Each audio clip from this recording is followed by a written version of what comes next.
Hello everyone, अस्सलाम वालेकुम। मैं हूं मदिया और मेरे चैनल का नाम है स्टे विद मदिया।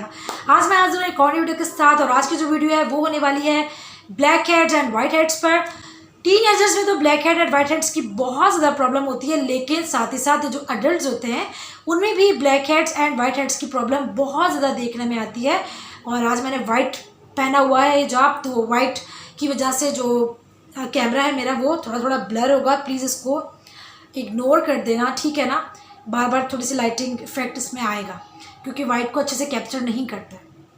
अच्छा जी, तो मैं बता रही थी कि वाइट हेड्स जो है वो टीनेजर के साथ साथ जो है एडल्ट्स में भी नज़र आते हैं। तो आज मैं बात करूंगी white heads and black heads होते क्यों हैं, क्या कॉजेज़ होते हैं उनके, और हम क्या ट्रीटमेंट घर में ले सकते हैं जिनकी वजह से हमारे white heads and black heads जो है वो हैं तो ख़त्म हो जाए और प्रिवेंट करें, मतलब नहीं हो, ऐसी हम क्या चीज़ करें जो नहीं हो हमें आइंदा। और उनके लिए भी मैं बताऊँगी जिनके white heads and black heads बहुत ज़्यादा होते हैं, जो किसी भी सूरत एक्सट्रैक्ट्स नहीं हो पा रहे होते हैं, मतलब निकल नहीं पा रहे होते हैं, तो उनके लिए क्या किया जाए। तो सबसे पहले हम जान लेते हैं कि वाइट हेड्स होते क्यों हैं। हमारी स्किन पर जो है छोटे छोटे से हेयर्स होते हैं जिन्हें हम फेशियल हेयर्स भी कहते हैं, वो जो है सेबेशियस ग्लैंड से अटैच होते हैं। अब जो सेबेशियस ग्लैंड होता है वो ऑयल प्रोड्यूस करता है, ठीक है। जो ऑयल होता है वो पोर्स के थ्रू जो है मसाम के थ्रू बाहर आ जाता है, जो हमारे स्किन को नरिश कर देता है, ठीक है। अब क्या होता है, किसी कंडीशन में जो हमारे ग्लैंड है वो ज़्यादा ऑयल प्रोड्यूस करने लगते हैं, जिसकी वजह से जो ऑयल है वो उसमें डेड सेल इकट्ठा होकर जो है केराटिन प्लग कर देता है, जो कि पोर्स को ब्लॉक कर देता है।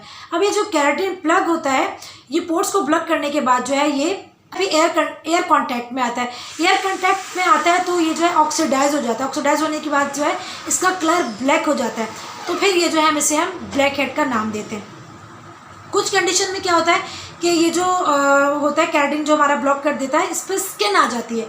स्किन आ जाती है तो ये वाइट कलर का होता है, तो ये इसे हम फिर वाइट हेड्स कहते हैं। समझ आ गया होगा आपको कि वाइट हेड्स और ब्लैक हेड्स होते हैं वो क्या होते हैं। अब हम जान लेते हैं कॉजेज़ के, मतलब किस वजह से जो है क्या क्या वजूहत हो सकती हैं ब्लैक हेड्स और वाइट हेड्स होने की। सबसे पहले तो हमारा जेनेटिक आ जाता है कि जेनेटिक अगर आपकी फैमिली में रन कर रहा है, सबको वाइट हेड्स और ब्लैक हेड्स की प्रॉब्लम है, तो आपको भी डेफिनेटली होने ही वाली है, अगर नहीं है तो होगी। ऐसा होता है क्योंकि जेनेटिक में जो चीज़ें चलती आ रही होती हैं तो वो जो है आपको भी हो सकती हैं। उसके बाद जो दूसरा जो है वो है कॉज है, वो ये है कि हार्मोनल चेंजेस। टीनेजर्स में क्या होता है कि जब हमारे जो है हार्मोनल फ्लक्चुएशंस होते हैं, जिसकी वजह से सेबेशियस ग्लैंड जो है उनकी एक्टिविटी बढ़ जाती है, जो कि ऑयल प्रोडक्शन जो है वो ज़्यादा हो जाती है। तो क्या होता है कि जिसकी वजह से फिर हमें ब्लैक हेड्स और वाइट हेड्स जो है वो देखने में नज़र आते हैं। उसके बाद थर्ड जो है वो ये है एक्सेसिव यूज़ ऑफ मेकअप। बहुत सारी लेडीज, जैसे मैंने पोर्स का बताया था, पोर्स को छुपाने के लिए वो ज़्यादा मेकअप करती है। इसी तरह से black heads and white heads को छुपाने के लिए वो ज़्यादा बेस बनाती है, ज़्यादा मेकअप करती है। उससे क्या होता है कि आपका जो मेकअप है, ऑयल है, डर्ट है, वो सारा आपके पोर्स में इकट्ठा होता है और फिर वो white heads and black heads जो है उनकी शक्ल इख्तियार कर लेता है। तो इसलिए मेकअप से मत छुपाइए। उसकी ट्रीटमेंट जो मैं आगे बताने वाली हूँ वो आप करिए, इंशाल्लाह ताला आपको जो भी प्रॉब्लम है वो सॉल्व हो जाएगी। उसके अलावा एक और जो है प्रॉब्लम वो ये है कि बहुत सारे लोगों के मुझे कमेंट्स भी आते हैं, वो ये कहते हैं कि आप ही हम तो बहुत ज़्यादा ख्याल करते हैं, अपनी स्किन केयर भी हमारी इतनी अच्छी है, उसके बावजूद हमें ब्लैक हेड जो है वो हो जाते हैं। तो उसकी वजह ये होती है कि वो लोग जो होते हैं नाइट में अपना ऑयल लगाते हैं। मैंने काफ़ी सारी वीडियोज़ में बताया है कि जिन लोगों को पिंपल्स होते हैं, बहुत अच्छी स्किन केयर होती है लेकिन फिर भी पिंपल्स हो रहे होते हैं, वाइट हेड्स होते हैं, ब्लैक हेड्स होते हैं, तो उसकी एक वजह ये भी होती है कि जब आप नाइट टाइम में ओवरनाइट जो है आप अपने हेयर पर ऑयलिंग करते हो, तो क्या होता है ऑयल बहकर आपकी फॉरहेड पर, पूरा आपके चीक्स पर, सब जगह आ जाता है। तो वो जो है आपको ब्लैक हेड्स वाइट हेड्स कर देता है और फिर वो है पिंपल्स में कन्वर्ट हो जाते हैं और पिंपल्स जो है वो सीवियर एक्नी में भी कन्वर्ट हो जाते हैं। तो इसीलिए ज़्यादातर डर्मेट्स जो है वो कहते हैं कि ओवरनाइट आपने ऑयलिंग नहीं करनी थी। उसकी एक वजह यही होती है कि ओवरनाइट ऑयलिंग करने से वो सारा बहकर आपके फॉरहेड पर, चीक्स पर आता है और फिर वो जो है ब्लैक हेड्स और वाइट हेड्स भी होते हैं। तो जिन्होंने मुझे कमेंट्स किए थे कि उनकी स्किन केयर अच्छी है, सब कुछ अच्छा, उसके बावजूद उनको ब्लैक हेड्स होते हैं, वाइट हेड्स होते हैं या पिंपल्स होते हैं, एक्नी होते हैं, तो उनकी एक रीज़न ये भी होता है कि आप नाइट टाइम ऑयलिंग करते हो। अगर आपको ऐसा ही है तो आप नाइट में ऑयलिंग करना छोड़ दो। दिन में जब आपको नहाना है तो 4 घंटे पहले या 3 घंटे पहले आप ऑयल लगाओ, उसमें भी आप कपड़ा जो है अच्छे से बांध लो, उसके बाद फिर अपने हेयर को वॉश करो। नाइट टाइम आप ऑयलिंग ना करो क्योंकि इससे आपको स्किन केयर में प्रॉब्लम हो रही है, स्किन में आपको वाइट हेड ब्लैक हेड्स आ रहे हैं, पिंपल्स हो रहे हैं, तो इस चीज़ को आप अवॉइड करो। अब ये जान लेते हैं कि हम होम ट्रीटमेंट्स हम जान लेते हैं कि हम होम में रहते हुए क्या क्या कर सकते हैं। होम ट्रीटमेंट हम क्या क्या ले सकते हैं जिससे हमारे वाइट हेड्स ब्लैक हेड्स अगर हैं तो वो ख़त्म हो जाए और प्रिवेंट भी रहें। तो सबसे पहले तो अगर आपके white heads and black heads काफ़ी सारे हैं नोज पर, चिक्स पर, फॉरहेड पर, तो आपने क्या करना। अच्छा, मैं तरीका बताऊँ कि जिन लोगों के ज़िद्दी ब्लैक हेड्स हैं, बिल्कुल भी नहीं निकलते हैं, उनके लिए सबसे पहले मैं तरीका बताऊंगी कि आपने बहुत माइल्ड स्क्रब जो होता है जिसमें हल्के ग्रैनुअल्स होते हैं वो आपने लेने अपने फेस पर, उसको हल्के हाथों से स्क्रबिंग करनी है। ये मैं फर्स्ट टाइम बता रही हूँ, जब आपके हैं और किसी भी सूरत नहीं निकलते, ये मैं वो ट्रीटमेंट बता रही हूँ आपको। उसके बाद मैं ट्रीटमेंट बताऊंगी जो आपको आइंदा नहीं होंगे। सबसे पहले आपने क्या करना है, निकालने के लिए आपने अपने फेस पर स्क्रबिंग करनी है 5 से 6 मिनट के लिए। अच्छी तरह से करनी है, हल्के हाथों से जेंटली करनी है, बिल्कुल रगड़ना नहीं है। आपने जेंटली स्क्रबिंग करनी है। उसके बाद आपने स्टीम लेनी है। स्टीम लेने के बाद आपने क्या करना है, जो अपने कोमोडोनिक एक्सट्रैक्टर लेना है उससे निकालना। आप लोग कह रहे हो कि ये क्या चीज़ है, तो ये सिंपली जो आपका व्हाइट हेड्स ब्लैक हेड्स निकालने का जो प्लकर होता है, जिसे कहते हैं स्टिक होती है, पिन होती है, जो सलून में भी अक्सर यूज़ करते हैं, वो आपने लेनी है और उससे आपने उसको रिमूव करना है। बहुत ज़्यादा प्रेशर देके यूज़ नहीं करना है आपने। उससे क्या हो सकता है कि आपको एक जिस्ट बन सकती है जो कि आपकी बाद में स्कारिंग भी हो सकती है, आपको स्कार बन सकता है वहाँ पर। तो आपने बहुत, जब आप स्क्रबिंग करोगे, स्टीम लोगे, उसके बाद जब आप निकालोगे तो ईजिली निकल आएंगे जो निकलने वाले होंगे। लेकिन जो ज़िद्दी हैं उन पर आप बहुत ज़्यादा प्रेशर मत देना, स्कार बन सकता है आपको वहाँ पर। ये आपने किया, सारे जो आपने निकाल दिए, जितने भी आपके निकले हैं आराम से निकल सकते हैं, उन सबको आपने नोज़ पर, चिक्स पर सर क्लीन कर लेना है। उसके बाद आपने अपनी स्किन केयर में क्या इंक्लूड करना है, आपने अपनी स्किन केयर में इंक्लूड करना है केमिकल एक्सफोलिएटर्स। ये फेस वॉशेस की सूरत में भी आते हैं और ये जेल फॉर्म की सूरत में भी आते हैं। तो आपने सैलिसिलिक एसिड को यूज़ करना है। अपने फेस वॉशेस जो हैं वो आपने यूज़ करने हैं सैलिसिलिक एसिड जिसके अंदर हो। ये बेहतरीन होता है black heads, white heads, acne skin के लिए, एक्नी प्रोन स्किन के लिए सैलिसिलिक एसिड जो होता है बेस्ट एक इंग्रेडिएंट होता है। कुछ लोग ये कहेंगे कि हमें वाइट हेड्स बन गए, कुछ लोग कहेंगे हमें लिटिल बम्प्स बन गए।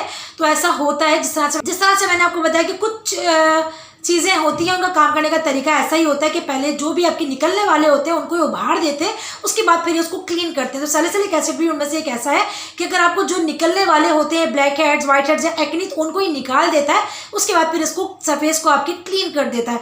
तो सैलिसिलिक एसिड जो है, जैसा कि मैंने बताया, फेस वॉशेस में भी आता है, जेल फॉर्म में भी आता है। तो सैलिसिलिक एसिड की फेस वॉशेस जो है वो आप 2 टाइम यूज़ कर सकते हो, मॉर्निंग स्किन केयर में भी और नाइट टाइम स्किन केयर में भी। अगर आपकी बहुत ज़्यादा ऑयली स्किन है तो आप इसका जेल भी यूज़ कर सकते हो, दोनों टाइम, सुबह में भी और रात में भी। इसका जेल आपने फेस पर अप्लाई करना है और सो जाना है। इसी तरह सुबह आपने अपनी मॉर्निंग में अपना फेस को क्लीन करा, जेल लगाया और इस तरह से आपने अपना उसके ऊपर अपने सनब्लॉक वगैरह लगाया, तो उस तरह से आप जेल भी यूज़ कर सकते हो। लेकिन अगर आपकी कॉम्बिनेशन स्किन है तो आप सिर्फ नाइट में अप्लाई करोगे सैलिसिलिक जेल। उसके बाद अगर आपकी ड्राई स्किन है, सेंसिटिव स्किन है, तो आपने वीक में जो है इसको 2 या 3 बार आप जेल को यूज़ कर सकते हो अगर आपकी ड्राई स्किन है या सेंसिटिव स्किन है। तो ये आपको समझ आ गया होगा, ठीक है, सैलिसिलिक एसिड के बारे में। उसके बाद दूसरा ट्रीटमेंट अगर आप घर में ले सकते हैं वो ये है रेटिनॉइड क्रीम्स, ठीक है। अगर आपकी स्किन बहुत ही ज़्यादा ऑयली है, आपने सब कुछ कर लिया और किसी भी तरह से आपकी स्किन संभलने में नहीं आती है, black heads, white heads, pimples, acne रहती ही रहती है, तो फिर आप यूज़ करोगे रेटिनॉइड। इस पर मैं बहुत सारी वीडियोस बना चुकी हूँ, बेनिफिट्स ऑफ रेटिनॉइड, प्रिकॉशंस और बहुत सारी चीज़ें रेटिनॉइड के बारे में बता चुकी हूँ। तो आप रेटिनॉइड यूज़ कर सकते हो। रेटिनॉइड यूज़ करने से पहले आप लोग जो है मेरी वीडियोस देख लेना, क्योंकि प्रिकॉशंस हैं कुछ, किन किन चीज़ों में आप यूज़ नहीं कर सकते हो, इनको यूज़ करने से आपको क्या साइड इफेक्ट्स हो सकते हैं, तो सारी पहले इस मालूमात होनी चाहिए, उसके बाद आप रेटिनॉइड यूज़ करेंगे। उसके बाद दूसरी चीज़, अगर आपकी स्किन सेंसिटिव है बहुत ज़्यादा, तो आप एडेबलिन भी यूज़ कर सकते हैं रेटिनॉइड की जगह, ठीक है। उसके बाद जो अगली चीज़ आ जाती है वो ये है कि वो बहुत इंपॉर्टेंट है, वो ये कि आप जब इस तरह की चीज़ें यूज़ करते हो तो आपने मॉइस्चराइजर और सनस्क्रीन लाजमी यूज़ करना होता है, क्योंकि आपकी स्किन को एक्स्ट्रा ड्राई आउट करते हैं ये, और सनस्क्रीन तो आपने लाजमी ही अप्लाई करना होता है। डे टाइम में आप सनस्क्रीन और मॉइस्चराइजर लाजमी अप्लाई करेंगे, ठीक। अब एक और चीज़ पर बात कर लेते हैं। एक एंटिटी होती है जिसे कहते हैं ट्राइकोस्टेसिस स्पैनुलोसा। इसमें हमारी नोज़ पर छोटे छोटे हेयर होते हैं और हमारे जो हेयर है वो शेड होते रहते हैं। जनरली क्या होता है कि हमारे हेयर शेड होते रहते हैं और फिर न्यू हेयर ग्रोथ होती है। लेकिन इस कंडीशन में क्या होता है कि जो हमारे जो पुराने हेयर होते हैं वो शेड नहीं होते, उन्हीं जगह पर जो है उसी जगह पर न्यू जो हेयर होते हैं वो उनकी ग्रोथ होती रहती है, तो जिस वजह से हमें ऐसा लगता है कि हमारे जो है ब्लैक हेड्स हैं। हम क्या करते हैं, कोमोडोनिक एक्सट्रैक्टर होता है उसकी हेल्प से हम उसको प्रेस कर करके निकालते हैं, जिससे क्या होता है कि हमारे स्कार्स बन जाते हैं नोज पर और वो जो है वो बिल्कुल भी निकल कर नहीं आते। तो इस कंडीशन में जो है आप लेज़र रिडक्शन ट्रीटमेंट ले सकते हैं, तो वो उससे जो है बिल्कुल ही आपकी नोज बिल्कुल क्लीन हो जाती है और उससे जो ये आपको ऐसा लगता है ना ब्लैक हेड्स है, तो वो ब्लैक हेड्स नहीं होते। मैंने कंडीशन बता दी वो क्या होते हैं। तो वो लेज़र हेयर रिडक्शन जो है उससे वो बिल्कुल ट्रीटमेंट आप लोगे तो बिल्कुल क्लीन हो जाएगा। आप डर्मेटोलॉजिस्ट से कंसल्ट कर सकते हो अगर आपको ऐसी कंडीशन है नोज पर कि वो लग रहा है कि आपको ब्लैक हेड्स है और आप निकालने की कोशिश भी करते हो वो नहीं निकलते हैं, तो यही कंडीशन है जो कि मैंने आपको बताया है। उसके अलावा अगर आपके ब्लैक हेड्स बहुत ज़्यादा ज़िद्दी हैं, कुछ भी आपने कर लिया है, हर चीज़ आपने कर लिया, स्टीम ले लिया, स्क्रबिंग कर ली है, वो सब कुछ आपने कर लिया, फिर भी नहीं निकल रहे हैं, तो फिर आप डॉक्टर से कंसल्ट करो। वो आपको बताएंगे क्या ट्रीटमेंट आप ले सकते हो और हो सकता है कि फिर वो आपको कोई ओरली टैबलेट्स वगैरह भी दें उसको खाने के लिए, क्योंकि बहुत सारे लोगों को देखना है कि इस तरह के black heads and white heads हो जाते हैं कि निकलने का नाम नहीं लेते हैं, ब्लीडिंग हो जाती है। और मैंने तो ऐसे केसेस अपनी आंखों से देखा है कि निकालने के चक्कर में जो है वो पेशेंट ही कहेंगे, उसे पेशेंट जो है उसको एकदम चक्कर आ जाते हैं, वॉमिट फील होने लगती है। मतलब इस तरह की जिद्दी ब्लैक हेड्स और वाइट हेड्स भी हो जाते हैं लोगों को। अगर आपकी कंडीशन ऐसी ही है तो फिर आप किसी सैलून में मत जाइए, खुद से निकालने की कोशिश मत करिए, आप डर्मेटोलॉजिस्ट से कंसल्ट करिए। तो जिस तरह के मैंने बताया कि वो मैं एक ट्रीटमेंट बता देती हूँ आपको, वो एक छोटी सी निब आपको देते हैं और जहाँ पे ब्लैक हेड्स या वाइट हेड्स होते हैं, उसके बाद वो जो है आपका एक्सट्रैक्टर उससे जो है उसको रिमूव करते हैं। ये वन सेशन ही होता है, सिंगल सेशन ही होता है, लेकिन उसमें जो आपकी जो भी प्रॉब्लम होती है उसमें सारा कुछ क्लीन हो जाता है। तो इस तरह से जो है आपकी जो भी प्रॉब्लम है उससे आपको छुटकारा मिल जाएगा। खुद से कोशिश कर अपने चेहरे को मत बिगाड़िए या सैलून में जाकर मत बैठ जाइए कि मुझसे तो निकला नहीं, चलो मैं सैलून चला जाता। ये जो कंडीशंस होती है ना, ये डर्मेटोलॉजिस्ट बहुत अच्छे से आपको बता सकते हैं क्या करना है क्या नहीं करना है। तो अगर आपको वाइट हेड्स ब्लैक हेड्स जो इजीली घर में निकल सकते हैं, तो मैंने आपको ट्रीटमेंट बता दिया है कि आप घर में किस तरह से उन्हें निकाल सकते हैं। जो ज़िद्दी हैं उनके लिए मैंने तरीका बता दिया आपको, लेकिन जो बहुत ही ज़िद्दी हैं, जो नहीं निकल रहे हैं यहाँ से किसी भी सूरत, तो हो सकता है कि वो आपको ड्राइकोस्टेटिस वाली कंडीशन हो या फिर वो जो ज़िद्दी जो जम गए बुरी तरीके से, फिर वो डॉक्टर आपको ट्रीटमेंट देंगे, उससे जो है इंशाल्लाह ताला वो बिल्कुल क्लीन हो जाएंगे। तो आप ये ट्रीटमेंट ले सकते हो, उससे सारी प्रॉब्लम आपकी सॉल्व हो सकती है। उसके अलावा मैंने आपको बता दिया घर में किस तरह से निकालें, फिर मेंटेन रखें। आप उसको मेंटेन रखेंगे तो कभी भी वाइट हेड्स या ब्लैक हेड्स की प्रॉब्लम नहीं होगी आपको इंशाल्लाह ताला। जिस तरह से मैं चीज़ें बताती रहती हूँ आप लोगों के साथ, ग्लाइकोलिक एसिड हो गया, केमिकल एक्सफोलिएटर अगर आप अपने स्किन केयर में इंक्लूड रखते हैं तो भी आपको इस तरह की चीज़ों से तो बिल्कुल छुटकारा मिल जाता है। आप स्किन देख सकते हैं, मुझे बिल्कुल भी वाइट हेड्स या ब्लैक हेड्स की प्रॉब्लम नहीं है, ना कभी होती है, अल्लाह का शुक्र है। तो आप स्किन केयर अच्छी करेंगे, मेंटेन रखेंगे, तो कभी भी इन जो छोटी मोटी चीज़ें, little bumps, white heads, black heads, इनकी तो प्रॉब्लम आपको होगी ही नहीं।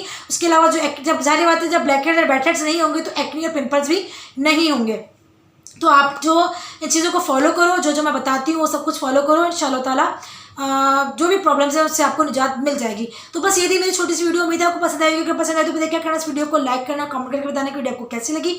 और मेरे चैनल को अगर अब तक सब्सक्राइब नहीं किया तो मेरे चैनल को सब्सक्राइब करना, साथ में बेल आइकन है टिंग टिंग टिंग, उसको प्रेस करना है। फिर मिलती हूँ नेक्स्ट वीडियो में, तब तक के लिए अल्लाह हाफिज़।